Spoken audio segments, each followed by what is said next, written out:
Merci de vous savoir nombreux à l'écoute de ces sessions d'actualité sur Chadila Panou. D'abord les titres. Plus de 100 enfants victimes des conflits Kamwina-Sabou ont obtenu finalement leurs actes supplétifs. C'est grâce au Fonds national de préparation des victimes, FONAREV. Et puis Patrick Mouyaya appelle les Congolais à cultiver la paix pour le développement et la croissance de la République démocratique du Congo. Appel lancé jeudi dans une conférence de débat avec les étudiants sur l'accord de paix. Tout pour les titres, les détails soupés. Comme je l'ai annoncé dans les sommaires, 10 ans après les événements de triste mémoire de Kamwina-Sabou, Kasaï central, les enfants victimes de ces événements ont finalement reçu des jugements supplétifs au tribunal pour enfants. C'est avec l'appui du Fonds national de réparation des victimes, FONAREV, qu'une centaine d'enfants ont reçu ces documents qui leur donnent droit au même titre que tous les enfants congolais. Maître Miram Moulumba, coordonnateur régional du FONAREV Grand Kasaï, salue l'organisation du procès en faveur de ces enfants. Il est dans ses propos choisis par Soleil Ntumba. À ce jour, la direction d'accès à la justice, et après avoir reçu bien évidemment l'état de besoin du tribunal pour enfants, pour voir dans quelle mesure effectivement ces enfants pouvaient être bénéficiaires d'une décision, d'une sentence de justice, parce que vous savez exactement que d'après la loi congolaise, toute naissance survenue dans les 90 jours qui suivent sur toute l'étendue de la République doit faire l'objet d'une déclaration devant l'officier de l'état civil. Et dans le cas d'espèce, ne l'ayant pas fait, certains parents, obligatoirement, ils devaient avoir un jugement qui doit déboucher sur la production d'un acte de naissance auprès de l'autorité communale qui est le bourgmestre.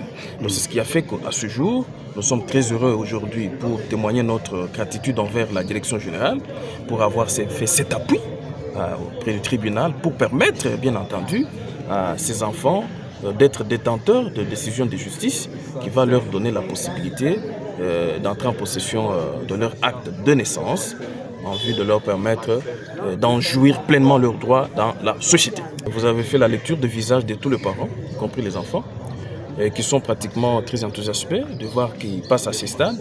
Plus de 10 ans passés en attente. Aujourd'hui, ils sont détenteurs d'une décision de justice et demain, ils ont un acte administratif qui pourra leur permettre de jouer complètement leurs droits dans la société.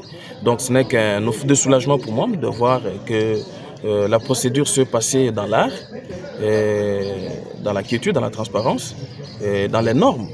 Donc pour ma part, je ne peux que m'en féliciter de tout ce qui se passe, espérant que la suite logique qui va suivre va devoir permettre à ces enfants d'être munis de toutes ces pièces et que demain, ils vont pleinement jouir de leurs droits en tant que victimes. Autre chose à présent, archivage et digitalisation des documents légaux de l'Assemblée provinciale du Kasaï central. Voilà les nouveaux projets qu'apportent les jeunes engagés pour la réalisation des ODD. Il a été présenté à l'Assemblée provinciale par ces jeunes. Ce projet de 20 000 $ est financé par les PNUD. Soleil Ntumba Moufika, reportage. Il s'agit ici d'un projet vital pour la province du Kasaï central en faveur des chercheurs scientifiques. Ce projet archive et digitalisation des documents légaux de l'Assemblée provinciale du Kasaï central est appuyé par les PNUD à travers la structure des jeunes engagés pour la réalisation des ODD. Gérode en sigle. Victor Moulumba, coordonnateur provincial des Gérode au Kasaï central, parle ici des objectifs poursuivis. À travers ce projet, nous visons plusieurs objectifs clairs et ambitieux. Conserver et sécuriser les documents locaux produits par l'Assemblée provinciale dans une période allant de 2010 jusqu'à nos jours.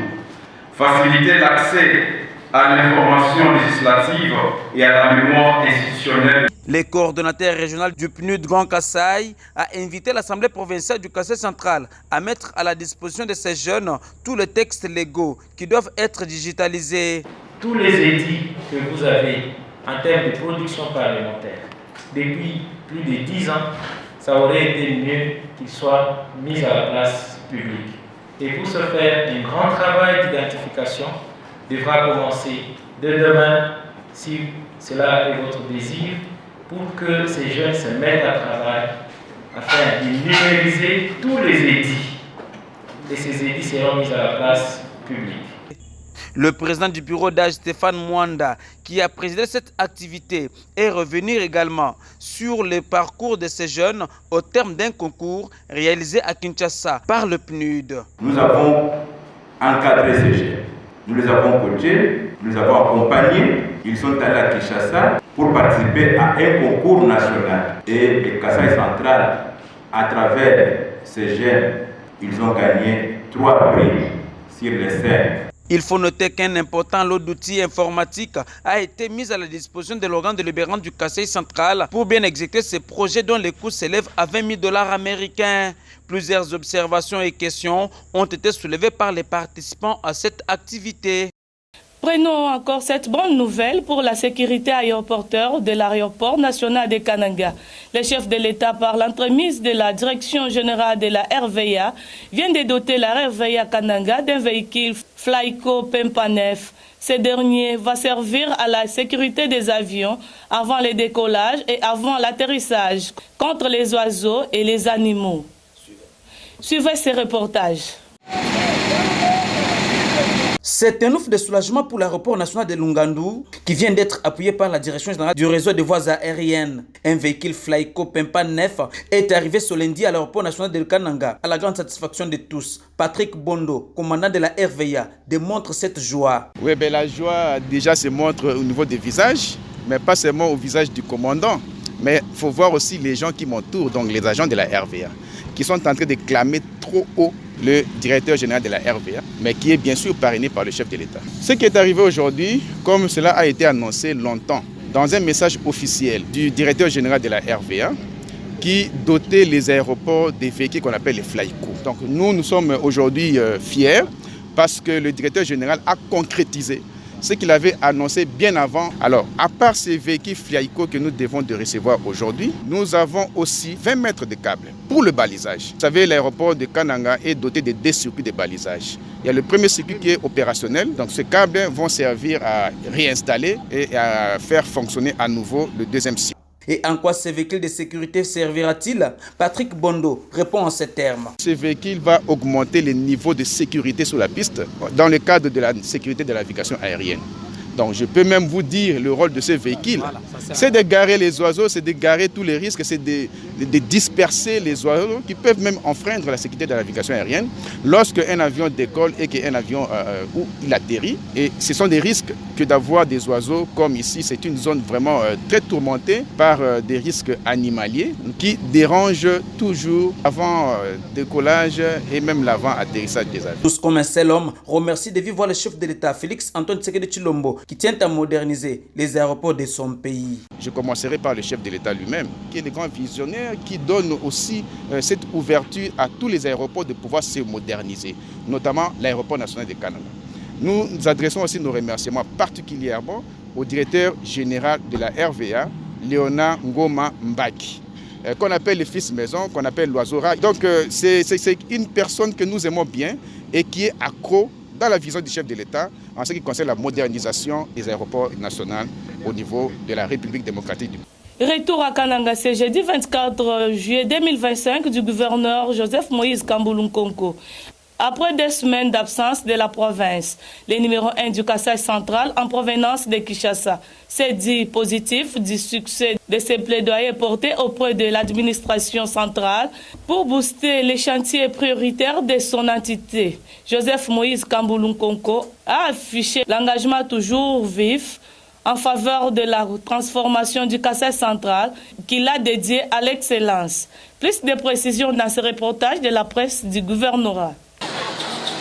Après 2 semaines pleines à Kinshasa, le gouverneur Joseph Moïse Kamboulo signe son retour au Bercail. 12h45 ce jeudi 24 juillet 2025, l'avion transportant le numéro 1 du Kasaï central pose sur le tarmac de l'aéroport de Kananga où l'attendent impatiemment ses administrés. Tête rasée, costume bleu ciel, cravate aux couleurs qui approchent celle de la chemise, l'autorité provinciale descend de l'appareil très confiante. Accueilli par le ministre provincial de l'Intérieur, Maître Alain Luku Sampoui, et la première dame de la province, Thérèse Chilanda Kamboulo, le chef de l'exécutif provincial a reçu des honneurs dus à son statut avant de s'offrir les ovations des corps constitués et de la foule.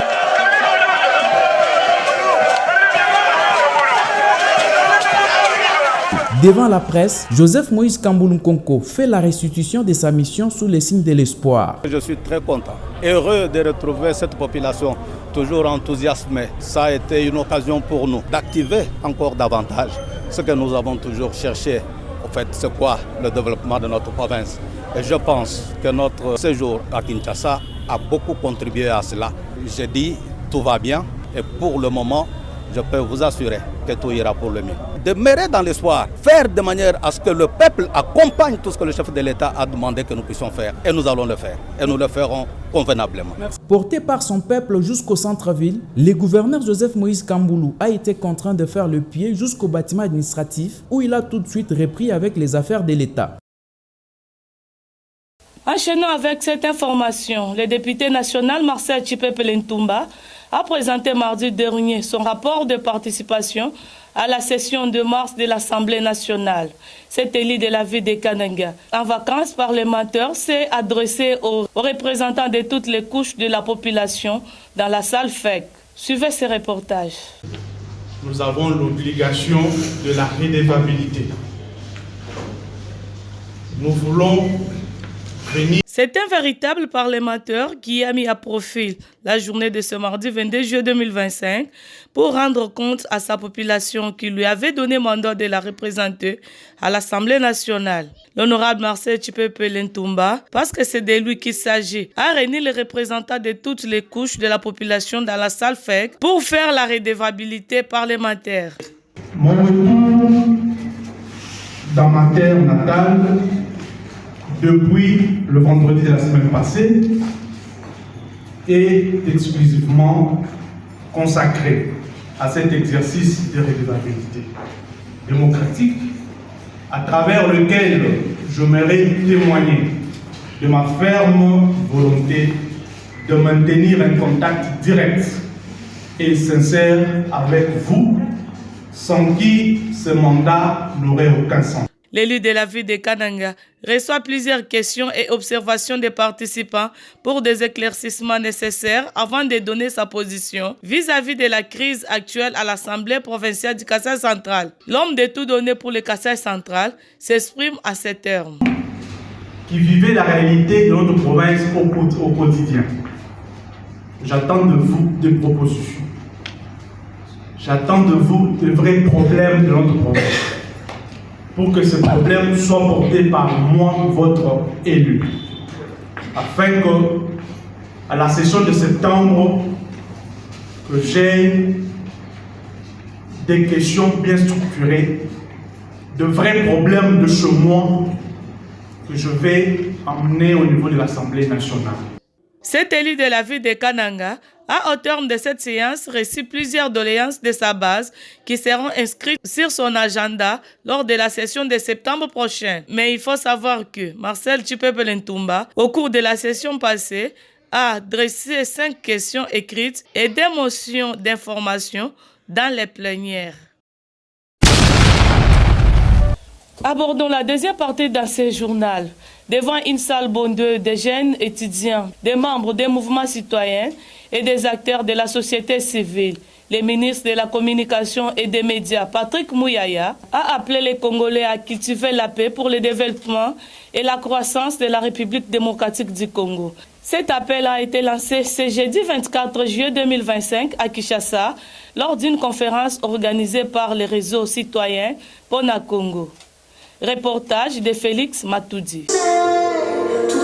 Composé des professeurs Didier Moumengi et Jacques Njoli, ainsi que du ministre de la Communication et Médias, comme intervenants, ce débat citoyen est organisé dans une salle comble par les réseaux citoyens Pona Congo, en collaboration avec le CEPAS, autour des enjeux de paix en RDC, à travers la thématique, différents processus de paix et les peuples. Dans tout ça, ce débat, riche en échanges, s'est inscrit dans le cadre de la synergie pour la transparence des processus de paix et a en même temps marqué une étape importante dans l'engagement des citoyens congolais pour une paix véritable en RDC. Il s'agit plutôt aujourd'hui d'une juxtaposition des idées, des propositions, afin qu'ensemble nous en arrivions à l'harmonie, harmonie nécessaire à la réconciliation des cœurs et des esprits.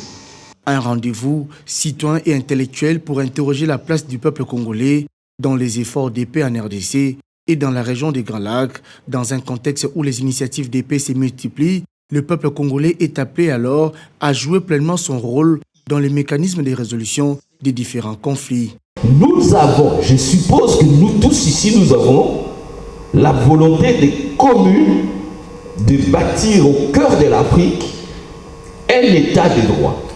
Voilà la fondamentalité de notre vivre ensemble telle que définie par notre Constitution. Convaincu que la paix durable passe par une compréhension globale et une bonne lecture des accords signés par le gouvernement congolais, Patrick Mouyaya a appelé les Congolais à cultiver la paix afin d'assurer la stabilité, le développement et la croissance de la RDC. Il a également insisté sur l'importance de soutenir les différents accords signés pour le retour d'une paix durable dans l'est de la RDC. Depuis 30 ans, en réalité, on n'a jamais véritablement construit une armée qui réponde aux exigences de sécurité pour un pays comme le nôtre, entouré de 9 pays voisins qui, tous pour leurs intérêts stratégiques, n'hésiteront pas à venir puiser chez nous. Les pays, vous savez, si le président Tshisekedi ne règle pas cette crise, elle sera encore plus grave pour celui qui viendra après lui. Pour les réseaux Pona Congo, cette rencontre inclusive a atteint son objectif, celui de réunir les voix politiques, civiles et communautaires pour faire avancer un dialogue constructif autour de la paix dans la partie est du Congo-Kinshasa. Et puis pour terminer ce journal, les nouveaux commandants du secteur opérationnel Sokola 1 Grand Nord et Front Nord, le général de brigade Mungiza Joseph, a officiellement pris ses fonctions en remplacement du général-major Niembo Abdallah. Après sa prise de fonctions, le général Mungiza Joseph, qui a appelé ses hommes à la discipline et au patriotisme, a présenté ce jeudi 24 juillet les civilités au vice-gouverneur de province, le commissaire divisionnaire Louis Sekon Karawa, au gouvernorat de province provisoirement. Patrick Saloura, reportage. C'est sur la colline mythique Païda en ville de Béni, quartier général de l'état-major du secteur opérationnel Sokola 1 Grand Nord, qu'a eu lieu la cérémonie de remise et reprise entre les nouveaux commandants, le général de brigade Mungiza Joseph et le sortant, le général-major Niembo Abdallah. Sur place, un aperçu général en termes administratifs, logistiques, opérationnels et renseignements a été présenté à ces nouveaux patrons du secteur opérationnel Sokola 1 Grand Nord et Front Nord. Reconnaissant la tâche difficile mais pas impossible à réaliser, le nouveau commandant secteur opérationnel et Front Nord, le général Mungiza Joseph, a appelé les membres de son état-major à la discipline ainsi qu'au sens élevé du patriotisme, surtout en cette période d'agression de la RDC. Selon le porte-parole Sokola 1 Grand Nord, le lieutenant Elongo Kiondoa Marc, ce nouveau commandant du secteur opérationnel connaît bien cette région. Nous devons signaler que le général de brigade Mungiza Moleka Joseph n'est pas sa première aventure ici dans le territoire de Béni. Il y a travaillé pendant plusieurs années, à signaler qu'il était ici en tant que lieutenant-colonel. Il a porté son grade de colonel ici à Béni et ainsi que son grade de général ici à Béni. C'est-à-dire qu'il maîtrise très bien la zone et il a appelé tout son état-major à un travail dur afin d'accompagner réellement les efforts du président de la République, chef de l'État commandant suprême, celui de restaurer l'autorité de l'État partout dans l'est de la République démocratique du Congo et de rétablir la paix. Cette paix qu'il a toujours voulu pendant plusieurs années. Et ensemble avec le commandant, entrant le général de brigade Mungiza et son état-major, nous allons réellement aboutir à cette paix et une paix durable dans cette partie est de la République démocratique du Congo. Après sa prise de fonction, le général de brigade Mungiza Joseph a présenté ce jeudi 24 juillet 2025 les civilités au vice-gouverneur des provinces, le commissaire divisionnaire Louis Sekon Karawa au gouvernorat des provinces, provisoirement installé en ville de Béni. Arrivé à Béni mardi 22 juillet 2025, le général de brigade Mungiza Joseph a été accueilli au pied d'avion par le commandant Sekon en charge de l'administration et logistique, ainsi que les membres de l'état-major du secteur opérationnel Sokola 1 Grand Nord et Front Nord. Notons que le général de brigade Mungiza Joseph, avant son actuel poste, était commandant de la 31e brigade de défense principale basée à Mambasa, dans la province de l'Ituri. Et voilà, c'est la fin de cette session d'actualité sur Chadi Lapanou. Si vous l'avez aimé, abonnez-vous massivement. Aimez, partagez, vous ne serez jamais déçus.